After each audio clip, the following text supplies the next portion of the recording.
요한복음 14장 25절입니다. 내가 너희와 함께 있는 동안에 나는 이 말을 너희에게 말하였다.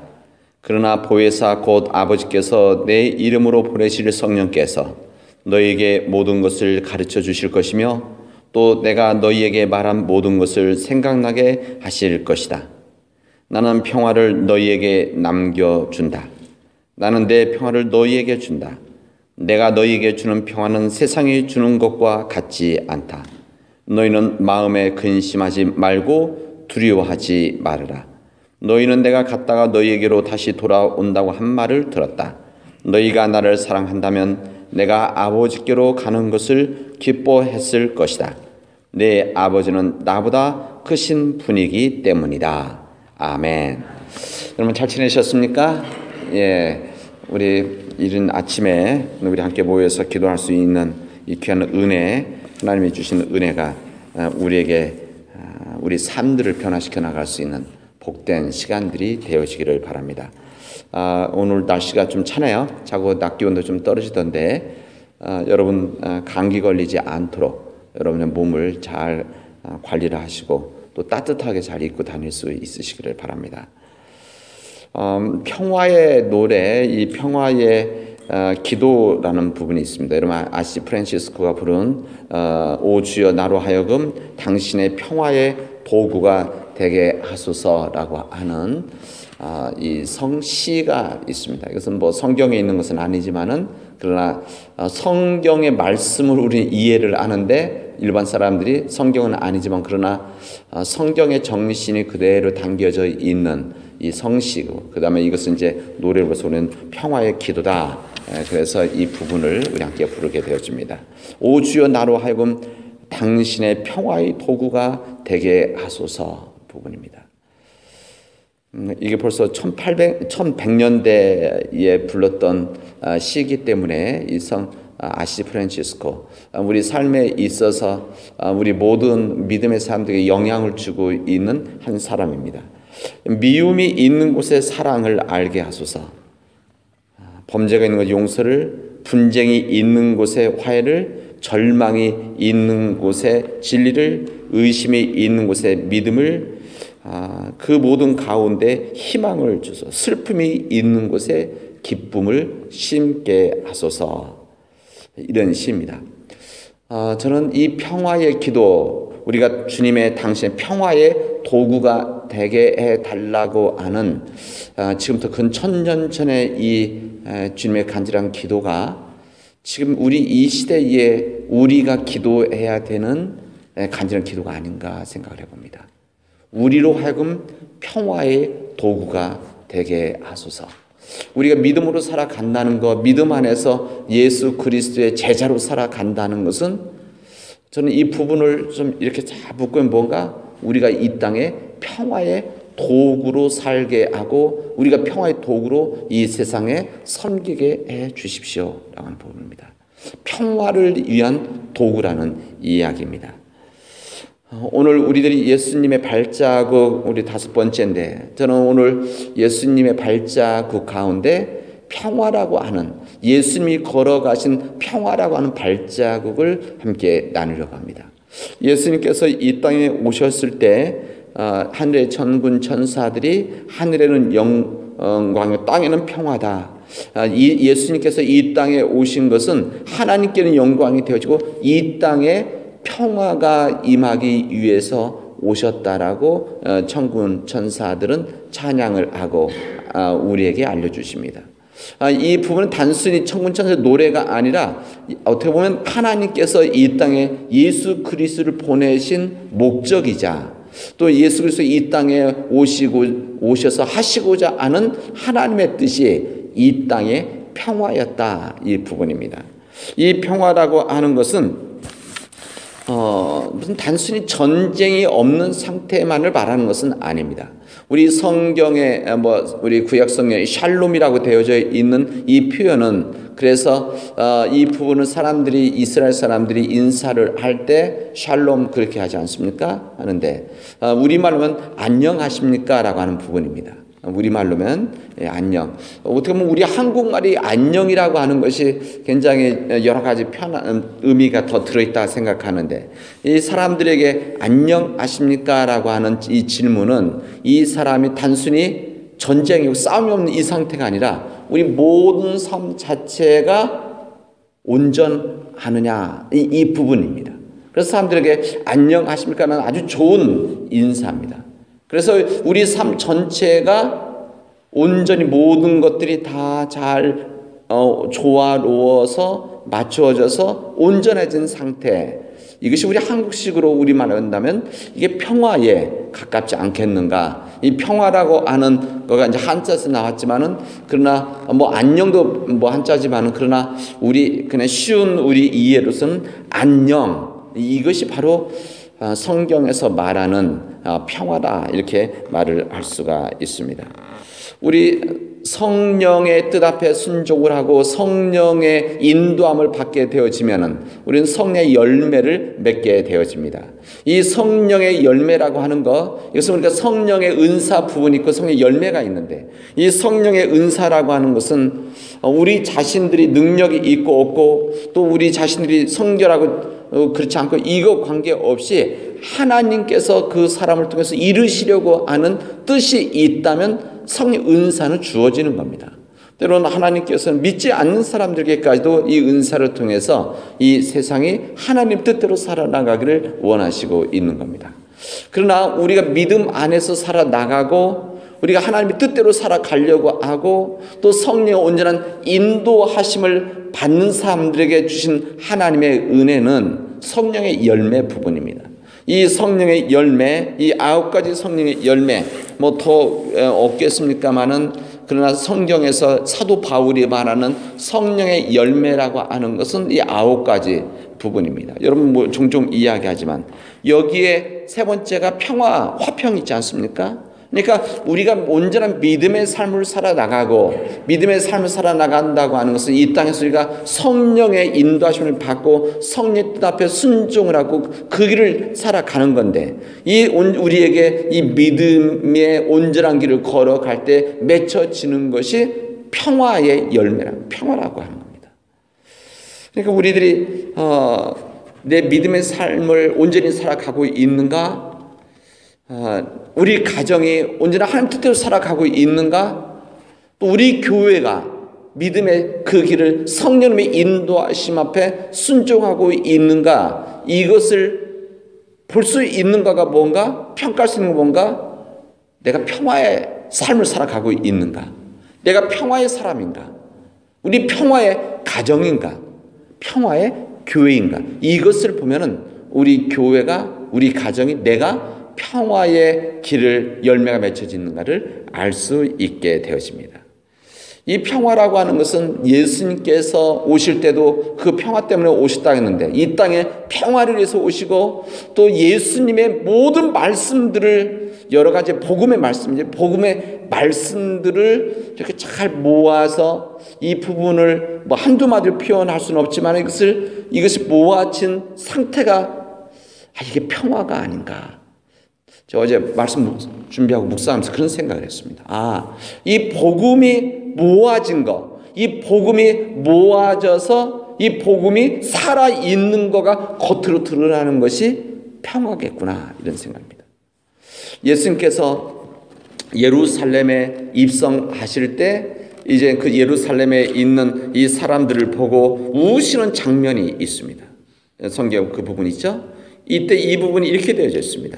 오늘 너도 평화에 이르게 하는 일을 알았더라면 좋았을 텐데, 그러나 지금 너는 그 일을 알지 못하고 있구나. 그래서 이 예루살렘 도성을 보고 우셨다라고 되어 있습니다. 평화에 이르게 하는 일을 너희들이 알았다면 참 좋았을 텐데 말씀하십니다. 이게 지금 너는 그 일을 보지 못하고 있다는 것은 지금 내 눈에 그 평화가 숨겨져 있다, 이런 이야기입니다. 평화에 대한 잘못된 인식을 이 잘못 보고 있다고 하는 것은, 이것을 여기 그 일을 보지 못하는 것, 내 눈에 숨겨져 있다고 하는 것은 이 평화에 대한 잘못된 인식이 있기 때문에 온전히 평화의 삶을 살아나가지 못하고 있는 것이다, 이런 뜻입니다. 그래서 그런 이 잘못된 평화를 가지고 살아가는 이 예루살렘 도성의 사람들을 보고 우리 예수님께서는 우셨던 겁니다. 예루살렘 성을 보고 우셨던 예수님, 진정한 평화가 없어서 평화를 모르고 살아가는 예루살렘을 보고 우셨던 우리 주님, 그 주님께서 우리를 보신다면 어떻게 하실까, 이런 생각을 해봅니다. 우리 가정을 보고 우실까? 아니면 예수님 우리 가정을 보고 기뻐 춤추며 노래하실까? 아니면 우리를 보고 이 가정에 평화가 없구나라고 눈물을 흘리실 것은 아닌가? 나를 보고, 내 삶을 보고 평화의 사람이 되어지기를 원하는데 내 삶을 보고 내 삶에 대해서 예수님께서 기뻐서 노래하실 것인가? 아니면 예루살렘 보고 우셨듯이 나를 보고 우실 건가?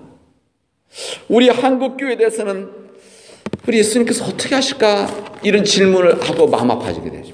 우리 한국교회와 우리 한국을 보면서 예수님이 기뻐 춤추실 것인가? 아니면 탄식하시면서 눈물을 흘리실 건가? 이 질문 앞에 부끄럽기도 하고 또 죄스러운 마음이 되어집니다. 예수님께서 너희들이 평화를 잘 모르고 있구나, 평화를 알지 못하고 있구나 라고 했던 부분은 그 당시 때 가지고 있었던 평화에 대한 모습과 생각 때문에 예수님이 이 말씀을 하신 겁니다. 우리 오늘 요한복음에 있는 말씀을 읽었는데, 나는 이렇게 말씀, 주님께서 나는 평화를 너희에게 주는데, 나는 내 평화를 너희에게 주는데 내가 너희에게 주는 평화는 세상이 주는 평화와 다른 것이다, 이렇게 말씀하십니다. 주님 말씀 아닙니까? 내가 주는 평화는, 내가 주는 너 평화를 주는, 내가 주는 평화는 지금 세상이 주는 평화와는 다른 것이다. 이 세상이 주는 평화라고 하는 것은 예수님 그 당시 때 평화를 말하는 거 아니겠습니까? 그 당시 때 평화라고 하는 것은 무슨 평화인가 하면은 팍스 로마나라고 하는 평화입니다. 정확하게는 이 로마의 평화, 이 팍스라고 하는 것이 평화랍니까? 로마의 평화, 로마 사람들이 주는 평화, 로마 사람들의 스타일의 평화를 말하고 있는 겁니다. 이 로마식 평화라고 하는 것은 힘으로 눌러서 얻는 평화를 말하는 겁니다. 인간의 힘, 세상의 힘, 물질의 힘, 또 군대를 동원하는 힘, 이 모든 이 세상의 힘을 통해서 이 평화를 만들어 나가는 것, 이 평화를 그 당대 사람들은 알고 있었고, 이렇게 하는 것이, 그렇게 힘으로 얻는 힘을 통해서 이루는 이 평화가 진정한 평화다라고 생각했던 것이 그 당시 때 로마의 평화였었습니다. 그리고 이 평화, 그 로마의 평화 반대에 되지는 이 히브리식인 예수님 말씀, 이 평화라고 하는 것은 이 샬롬을 말하는 이 부분은 상대방을 힘으로 누르는, 억압하는 그 가운데서 이루는 그런 평화가 아니라 하나님과의 온전한 관계 회복을 통해서 얻어지는 그 평화, 하나님과의 온전한 관계를 통해서 세워지는 평화, 하나님과의 관계가 온전해짐으로 인해서 복음의 온전한 삶을 살아갈 때 얻어지는 그 평화를 주님은 말씀하시는 겁니다. 이 세상이 주는, 예수님 말씀하신 이 세상이 주는 힘으로 얻어지는 로마의 평화가 아니라 하나님과의 관계가 온전해짐으로 인해서 안녕한 이 평화의 삶을 주님은 말씀하셨던 겁니다.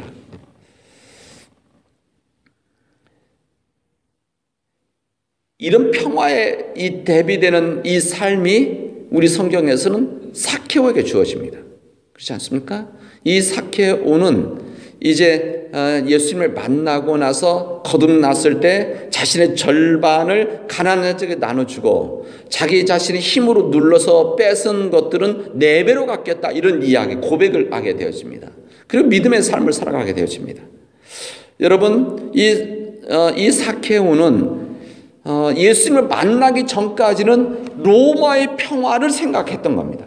자기가 힘으로 얻은 것, 힘으로 얻은 물질, 힘으로 얻은 이 편안함, 이 평화가 이루어지면은 인생의 뜻을 이룬다고 생각했었던 삭개오였었습니다. 근데 그게 이루어집니까? 물질이 있다고 해서, 사람들로부터 힘을 가지고 있다고 해서, 좋은 집을 가지고 있다고 해서 이게 평화가 이루어지겠습니까? 절대 이루어지지 않아요. 그래서 예수님을 찾아 나온 것이고 나무 위로 올라가고 예수님을 만나게 되어진 겁니다. 예수님을 만나고 나니까 자기 안에 이젠 이 평화가 거짓이었다는 것을 깨닫게 되어진 것이고, 이 거짓 평화라는 것을 이제 내려놓고 비우게 되어지니까 그 안에 하나님의 평화가, 샬롬이 임하게 되어지는 겁니다. 임하게 되어지면 어떻게 됩니까? 자기 안에 가지고 있는 물질, 이게 내가 가지고 소유하고 집착해야 될 것이 아니라 이게 내려놓아야 되는 것이고 나눠야 되는 것이다. 그래서 그가 절반을 가난한 사람들에게 나눠주고 자기 뺏은 것이 있으면 4배로 갚겠다라고 하는 것이 이 삭개오의 변화된 모습이었습니다. 여러분, 제가 오늘 이 팍스 로마나 이 힘으로 누르는 이 평화를 말하는 것은 이게 단순히 2000년 전 로마의 평화만을 말하는 것인가? 여러분, 이 팍스 사모세일 수도 있는 겁니다. 이 팍스, 이 시대, 미국, 이 부분 말할 수도 있는 겁니다. 여러분, 우리가 때로는 우리 거룩하게 포장된 내 믿음의 삶으로 이 온전한 평화가 아니라 내 안에 잘못된 평화를 하나님의 평화로 착각을 하고 살아가는 모습들이 참으로 많이 있습니다. 저는 이런 모습들이 가장 먼저 깨어져야 되는 것이 우리 교회의 모습이고 교회의 질서다, 이런 생각을 해봅니다. 우리 교회 안에, 이것은 우리 교회뿐만 아니라 이 세상의 현대 교회 안에 주어져 있는, 때로는 우리들이 착각하고 있는 이런 평화들이 있습니다. 우리 이 시대가 물질로 인해서 세상을 지배하려고 하는 이 평화가 우리를 감싸고 있고, 이 세상의 권력으로 인해서 이 모든 것들을 이루어 나가려는 이 평화가, 현대판 평화가 우리들을 짓누르고 있고 우리를 감싸고 있고 우리 앞길을 막고 있습니다. 여러분, 이런 시대 앞에서 예수님께서는 예루살렘 보고 우셨듯이 우리의 교회를 보고 우리 시대를 보고 우리 삶을 보고 우실 수도 있는 것이다 라고 하는 부분입니다. 그래서 오늘 아침에 아시시 프란치스코의 이 평화의 도구가 되게 해달라고 하는 기도가 더 간절해지는 겁니다. 여러분, 예수님의 말씀이 이루어지면 그 평화가 되어집니다. 예수의 말씀이 내 안에서 살아있으면 평화의 길을 걸어가게 되어지는 겁니다. 여러분, 예수님이 지셨던 십자가는 평화의 열매에 있었습니다. 이 평화가 이제 예수님이 이 평화를 위해서 그 길을 걸어가셨는데, 예수님이 걸어가신 이 평화의 길을 예수님 발자국을 따라서 한 걸음 한 걸음 나아가는 믿음의 백성들이 되어지를 주님의 이름으로 축원하겠습니다. 기도합시다.